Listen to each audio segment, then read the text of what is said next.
Alam mo ba na ang Switzerland ay walang seaport? Ang Saudi Arabia ay halos walang permanenteng ilog. Ang Singapore ay isa sa pinakamaliit na bansa sa mundo. At ang Japan ay may limitadong likas na yaman kumpara sa laki ng ekonomiya nito. Ngunit sa kabila ng mga limitasyong ito, kabilang sila sa mga pinakamaunlad na bansa sa mundo.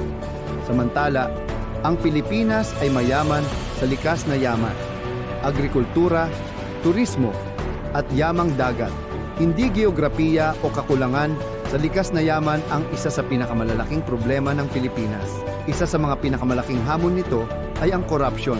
Kapag ang pondong dapat sana ay napupunta sa mga paaralan, hospital, flood control projects, farm-to-market roads, at iba pang serbisyong pampubliko ay nagagamit ng hindi tama, ang mga mamamayan ang unang naaapektuhan. Sa halip na mas maraming silid-aralan, ospital, trabaho, at infrastruktura, nababawasan ang pondong dapat sana ay para sa pag-unlad ng bansa. Dahil dito, bumabagal ang paglago ng ekonomiya dahil natatakot ang mga negosyanteng mag-invest sa bansa at nababawasan ang oportunidad para sa mga ordinaryong Pilipino. Ang korupsyon ay hindi lamang nawawalang pera. Ito ay parang sakit na unti-uting pumapatay sa bansa. Habang ang ilang karatig bansa ng Pilipinas ay patuloy na nagpapalakas ng kanilang ekonomiya, infrastruktura, edukasyon at industriya, nahihirapan namang makahabol ang Pilipinas sa bilis ng kanilang pag-unlad.